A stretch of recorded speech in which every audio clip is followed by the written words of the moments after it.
Hello hello hello hello hello hello hello hello hello hello. अगर आपने fight club देखी है तो इस मूवी के अंदर सबसे बड़ा मेन विलन किसको बताया गया है? टायलर डर्डन को, जो मेन विलन है ही नहीं, क्योंकि इसका रियल मेन विलन ये है, ये कैरेक्टर, लिटरली ये कैरेक्टर। शायद आप सोच रहे होंगे क्योंकि मैंने ये इसलिए कहा है क्योंकि टायलर डर्डन एक बहुत ही कूल आदमी है। नहीं, इसका ये रीज़न नहीं है।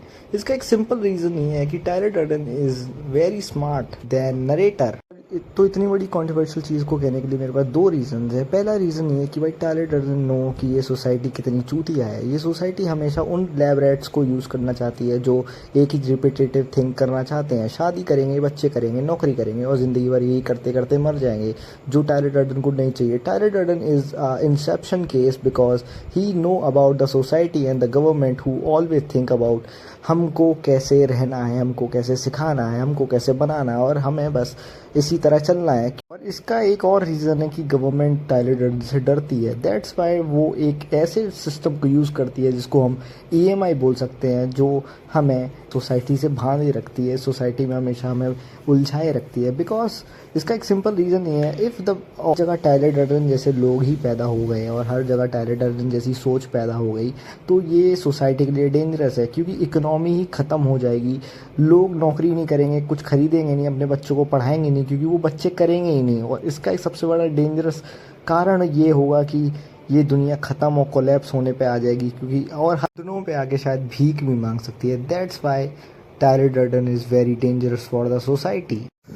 बट ये टायलर डर्डन एक ऐसा कैरेक्टर है जो रियल लाइफ में एग्जिस्ट करने के लिए बहुत सारे सेक्रीफाइसेस करने पड़ेंगे इंसान को, जो इस समाज के लिए इस समय पे बड़ा ही मुश्किल है। क्योंकि ये जो सोसाइटी है अब पैसे, रुतबे और भाई जनरेशन वेल्थ पर नहीं चल रही है, ये चल रही है इंटरनेट के नंबर्स पर।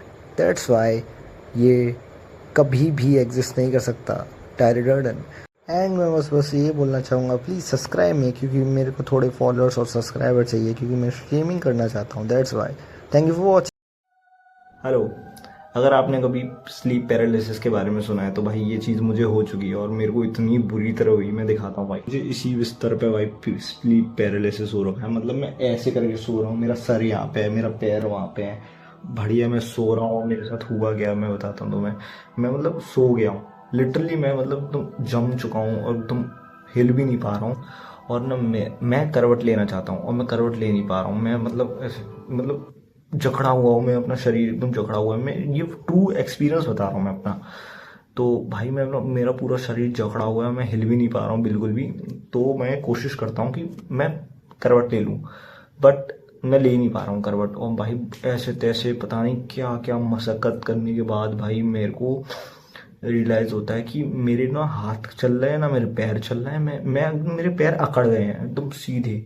मैं मेरे को शायद ये स्लीप पैरालिसिस मुश्किल से शायद 5 मिनट 10 मिनट हुआ होगा, मगर वो मुझे लगा था मैं आधे एक घंटे से डला हुआ हूँ ऐसे। मेरी फट के हाथ में आ गई थी। फिर मैं ऐसे तैसे मैं एकदम करवट लेता हूँ। मैं बहुत डर गया था उस टाइम पे।